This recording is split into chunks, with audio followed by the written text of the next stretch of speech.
Bonjour à tous, eh bien prenons un instant aujourd'hui pour lire et méditer un passage du livre du ciel de Luisa Picaretta. Au nom du Père qui m'a créé, du Fils qui m'a sauvé et du Saint-Esprit qui me sanctifie. Amen. Jésus, je m'immerge en toi, dans ta divine volonté, dans ton acte unique et éternel d'amour. Je m'unis à toi, je m'identifie à toi, je me consume en toi, je me fonds en toi, je fusionne ma volonté dans la tienne et je t'appelle dans mon cœur pour que tu le nettoies, que tu le décapes, que tu l'embellisses, que tu le purifies, que tu le sanctifies, que tu y retires tout ce qui est ni toi, ni de toi, ni pour toi, tout ce qui résulte de ma volonté humaine. Je te demande vraiment de tout retirer et de créer cet espace indispensable pour que ta divine volonté puisse être totalement souveraine, opérante et agissante à partir de mon humanité. Oui Seigneur, je me donne à toi. Je t'offre ma volonté propre, serre en toi comme marchepied pour ta divine volonté, et je te supplie, Jésus, d'investir tous mes pas de ta présence, d'être dans chacun de mes regards, de parler à travers ma bouche, que ce soit toi dans mon souffle, mes respirations, mes pensées, mes actions, mes battements de cœur, que tout, absolument tout soit fait pour toi, que tout soit fait par toi, et que tout soit fait dans ta divine volonté, immergée en toi. Que tout puisse avoir vraiment des retombées bienfaisantes et positives dans tous les cœurs de toutes les générations. Jésus, je te demande maintenant de nous disposer chacun pour accueillir ce nouvel enseignement. Viens placer en nous ta sagesse, ton intelligence, ton amour, pour que tous ces mots bénis, nous puissions nous en abreuver, que nous puissions vraiment les mastiquer. Jésus, tu nous parles souvent de cette mastication, de cette digestion, pour pouvoir vraiment comprendre et désirer cette vie en union avec toi. Alors Seigneur, que ces mots bénis puissent s'infuser en nous, que nous puissions les mettre en pratique pour que nos vies portent de beaux fruits pour ta gloire. Je te demande maintenant de venir bénir chacun de nous, de venir souffler ton Esprit Saint sur chacun de nous et de venir parler à travers ma bouche, que ce moment fait en union avec toi puisse vraiment te glorifier parfaitement et que nous puissions rester toujours unis à toi, dans ta divine volonté, que nous puissions vraiment être unis à toi dans ta vérité, Seigneur. Alors le passage que nous allons méditer est celui du 9 février 1928. Nous sommes dans le volume 23 et c'est Luisa qui parle. Invoquons avant de commencer l'Esprit Saint. Viens Esprit Saint, viens par la puissante intercession du cœur immaculé de Marie, ton épouse bien-aimée. Viens Esprit Saint, viens par la puissante intercession du cœur immaculé de Marie, ton épouse bien-aimée. Viens Esprit Saint, viens par la puissante intercession du cœur immaculé de Marie, ton épouse bien-aimée. Donc c'est Luisa qui parle.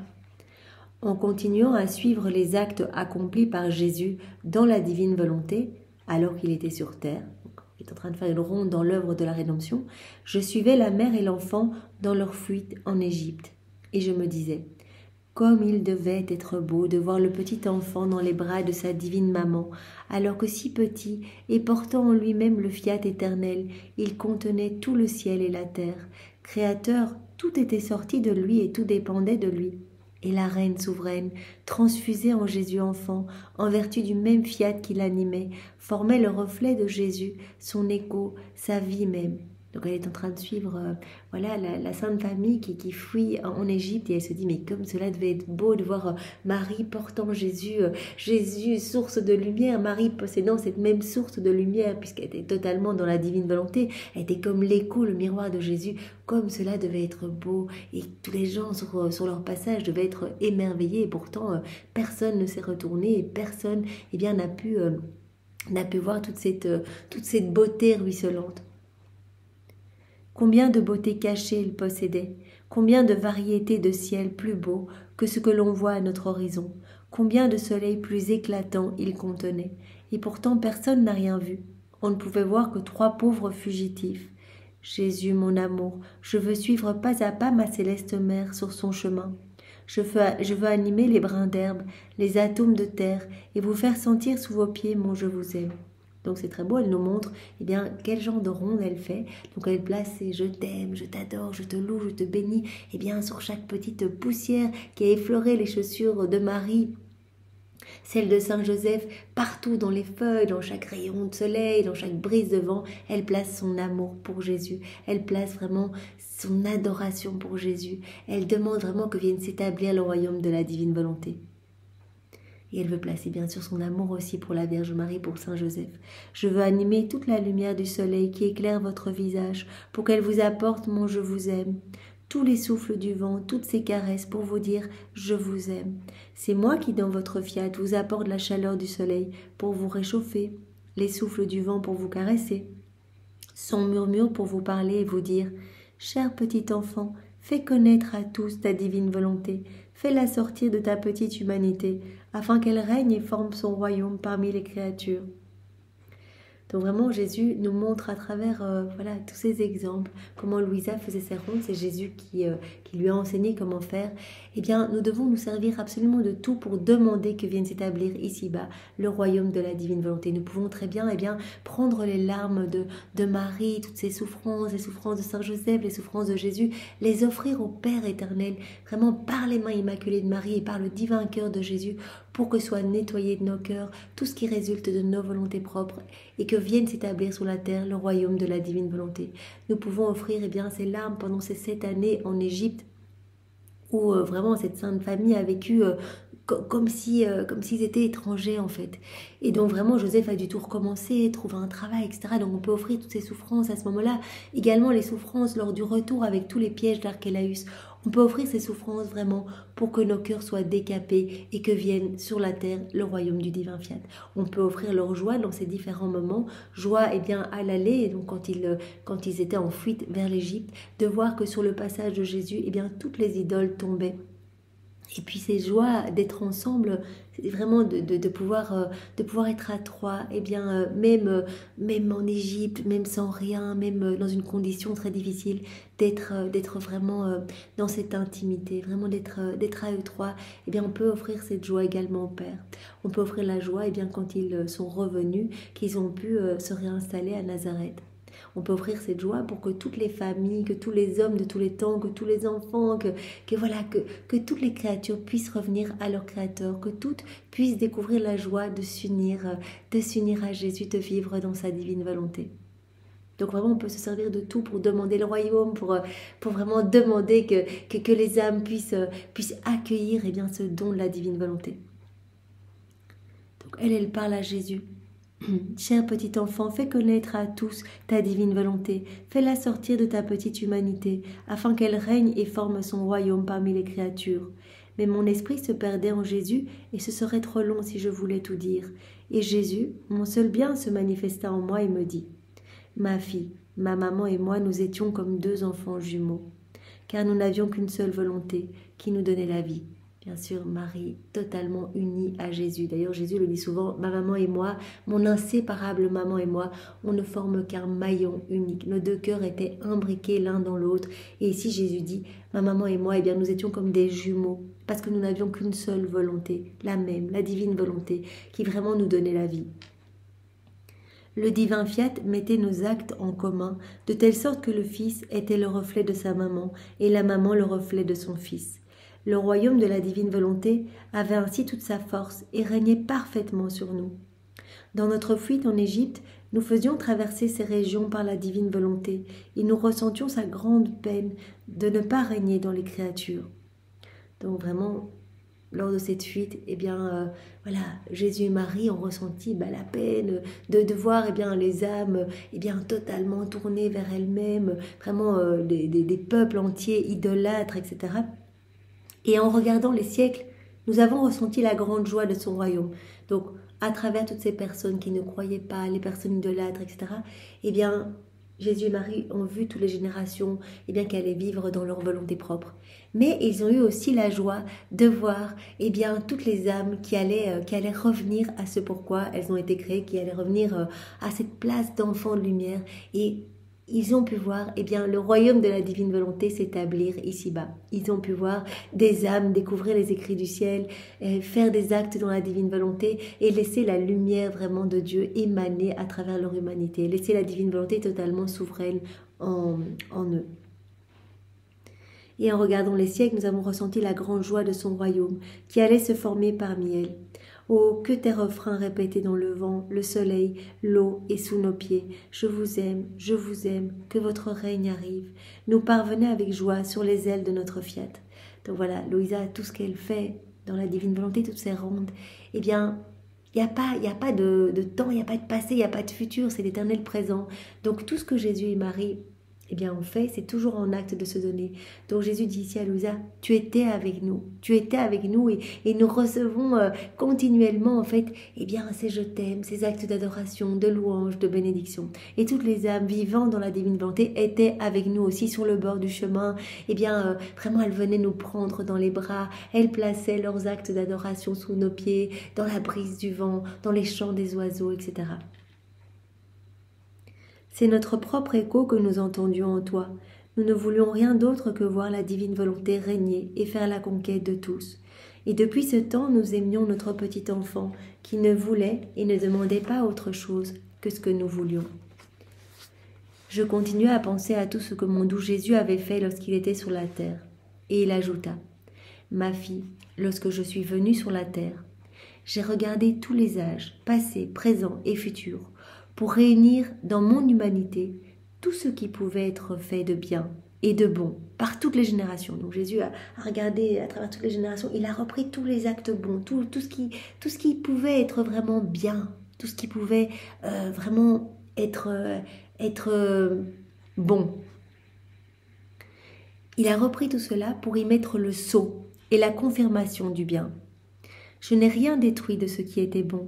Je voulais l'enclore en moi, afin de lui donner la vie divine. Donc Jésus a repris tous les actes bons de tous les hommes de tous les temps. Il a tout enclos en lui pour vraiment y mettre le sceau de sa divinité et pour donner à tout ce bien la vie divine, pour compléter tout ce bien. Et en ajoutant le bien qui manquait et que j'ai accompli pour compléter tout le bien des créatures humaines, je me suis transportée sur les ailes des âges, vers les créatures humaines pour donner à chacune mon œuvre complète. Donc il a repris tous les actes très très bons, il a repris cela des créatures, il a complété en lui, il a complété tous ces actes en mettant sur chacun de ces actes le sceau vraiment de sa divinité. Et il est venu rendre tous ces actes à chacune des créatures. Je suis venue donner à toutes les créatures humaines, à chacune, mon œuvre complète. J'ai également rassemblé tous les maux, tout ce qu'il y avait de mauvais, tous les actes mauvais, afin de les consumer, et par la force des souffrances et des peines que je voulais souffrir, j'ai allumé le bûcher dans mon humanité pour y brûler tous les maux, désirant ressentir chaque souffrance, afin de faire renaître les biens opposés à ces maux. Il a pris tout ce qu'il y avait de mauvais pour tout consumer en lui, vraiment sur le bûcher de son amour à l'intérieur, vraiment. Il a voulu ressentir toutes ces souffrances pour faire renaître les biens opposés à ces maux. Faire renaître les générations humaines à une vie nouvelle. Et puisque moi, en formant tous les remèdes possibles et imaginables pour tous les racheter, afin de les disposer à recevoir le grand bien du règne de ma volonté parmi eux, j'ai tout accompli, tout souffert et tout consumé. Il te faut toi aussi, afin de préparer mon royaume pour les créatures, enclore tout ce qui est bon et sain, et par tes souffrances consumer tous les maux, pour que la vie de ma divine volonté renaisse parmi les créatures. Donc Jésus dit, voilà Louisa, je te demande, puisque tu es la chef de file, que c'est vraiment toi qui formes ce royaume avec moi, de faire tout ce que j'ai fait, que je puisse continuer ma vie en toi. Donc moi, ma divinité imposait à mon humanité des souffrances continuelles pour reprendre tous les actes déconnectés de la divine volonté, les refaire, les embellir, pour vraiment les sanctifier et pour vraiment les transmuer en lumière. Et je repris également les actes bons pour les plonger également dans mon acte unique et éternel d'amour, dans ma divine volonté, pour les sanctifier, pour les diviniser. Et donc je te demande de faire la même chose. Tu dois être mon écho dans lequel je dois placer le dépôt, d'où doit s'élever le royaume de mon fiat. C'est pour cela que nous sommes appelés, nous aussi, dans nos quotidiens, à mettre cela en pratique. Quand nous entendons des personnes blasphémer, critiquer, parler mal, rigoler de l'Église, etc., vraiment se moquer des choses les plus saintes, nous ressentons la douleur de Jésus qui nous demande, je veux continuer ma vie en toi, je veux continuer cette passion que mon humanité a vécue pendant 34 ans. Je veux que toi, tu reprennes ces mots-là qui me blessent et que tu les refasses dans ma divine volonté. Refaire dans le sens renouveler, embellir, sanctifier. Tu replonges tout cela dans ma divine volonté et tu m'offres à la place, tu les refais et tu m'offres des actes de louange, de bénédiction et d'amour au nom de tous. Tu répares au nom nom de tous. Et si tu entends eh bien, de belles paroles, ou tu vois des personnes faire des œuvres charitables, mais déconnectées de ma divine volonté, tu les prends et tu les complètes, tu les plonges également eh bien, dans ma divine volonté pour vraiment les diviniser et marquer sur ces bonnes actions eh bien, ce sceau divin. Suis-moi pas à pas et tu sentiras la vie, le battement, le bonheur de ce royaume que j'ai en moi et qui veut sortir afin de régner parmi les créatures. Et mon amour pour ce royaume est si grand que si j'ai permis que l'ennemi pénètre dans le jardin d'Éden, je ne lui permettrai pas de mettre le pied dans l'Éden du royaume de mon fiat. Voilà, Jésus dit, quand on vit dans la divine volonté, les démons n'ont aucun accès. Ils peuvent encore un petit peu essayer via d'autres personnes de perturber notre paix. Mais Jésus dit, n'arriveront plus à rentrer dans vos pensées, etc. Parce qu'il y a tellement de lumière qui émane de votre âme. Vous n'y êtes pour rien, c'est mon travail, c'est moi en vous, c'est ma divine volonté qui travaille, qui opère. Et donc toute cette lumière rejaillit de votre humanité. Et les démons n'ont pas peur de vous, mais ils ont peur de moi en vous. Et donc si moi j'ai autorisé, j'ai permis que Satan rentre dans le jardin d'Éden, eh bien je ne permettrai pas qu'il rentre dans le royaume de la divine volonté. Ainsi je lui ai permis de m'approcher dans le désert pour l'affaiblir et le chasser, afin qu'il n'ose y pénétrer. Ne vois-tu pas combien ta présence terrorise l'ennemi et le met en fuite pour ne pas te voir? Les démons ont horreur de la divine volonté. Parce que Satan et les démons voient se reproduire dans l'âme ce que eux ont perdu. Donc vraiment toute cette splendeur. Jésus dit à chaque fois que vous faites des actes dans la divine volonté, il y a plus de lumière, il y a plus de moi, plus de divin.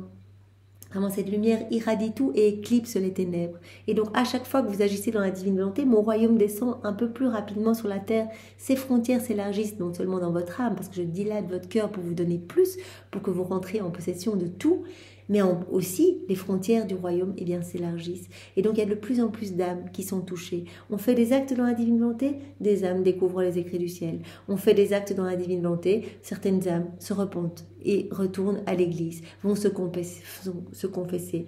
D'autres eh bien, se sanctifient. D'autres eh bien, ont une pensée charitable d'amour. D'autres eh bien, vont... eh bien, je ne sais pas, par exemple, faire leurs premiers actes dans la divine volonté. Donc, vous voyez, à chaque fois, les frontières s'élargissent. Donc, les démons ont horreur de la divine volonté parce que ils voient des âmes qui étaient vraiment prêtes de tomber dans la perdition ou qui étaient en tout cas sur une mauvaise piste, eh bien, être arrachés de leurs mains pour retourner dans la lumière et retourner à cette place à laquelle Dieu les attend. Ne vois-tu pas combien ta présence terrorise l'ennemi et le met en fuite pour ne pas te voir? C'est pour cela que, voilà, on a pu voir dans les premiers volumes combien les démons ont vraiment maltraité Louisa, et cela a été autorisé par Jésus. Il a dit, voilà, c'est un combat pour te tester, parce que je teste toujours l'âme pour voir si je peux lui donner plus.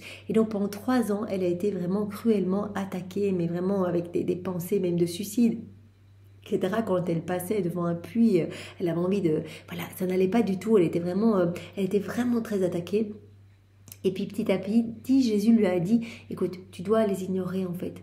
Voilà, tu les ignores et à chaque fois que tu souffres, tu offres ces souffrances, tu offres eh bien, ces tortures qu'ils te font vivre pour sauver des âmes. Donc cela va les rendre fous parce que voilà, ils vont se rendre compte qu'à chaque fois, eh bien, c'est pour une plus grande gloire pour moi. Et donc après cette période de test, eh bien voilà, maintenant qu'elle est vraiment, qu'elle est dépositaire de cette source de tous les bienfaits qui fait rayonner tellement de lumière, Jésus dit, eh bien les démons sont terrorisés par toi, l'ennemi n'ose plus t'approcher. C'est la force de ma victoire qui le précipite, et se sentant troublé, il s'enfuit. C'est la victoire de la divine volonté. Une âme qui vit dans la divine volonté, c'est le triomphe du divin fiat. Et donc cette victoire de Dieu, en fait, met en fuite les démons. Tout est prêt pour le royaume de mon fiat, il ne reste plus qu'à le faire connaître. Eh bien, Seigneur, utilise-nous, nous voulons faire connaître toutes ces vérités que tu nous donnes jour après jour et qui nous façonnent, qui nous font grandir dans cette ressemblance avec toi. Eh bien, donne-nous les mots justes, parle à travers nos bouches pour que nous puissions faire connaître ces écrits et que nous puissions nous unir à toi continuellement pour que des âmes puissent être touchées partout, dans le passé, dans le présent et dans le futur. Merci Seigneur, sois loué, béni et glorifié au nom de tous, dans ta divine volonté. Au nom du Père et du Fils et du Saint-Esprit. Amen. Soyez tous bénis. Au revoir.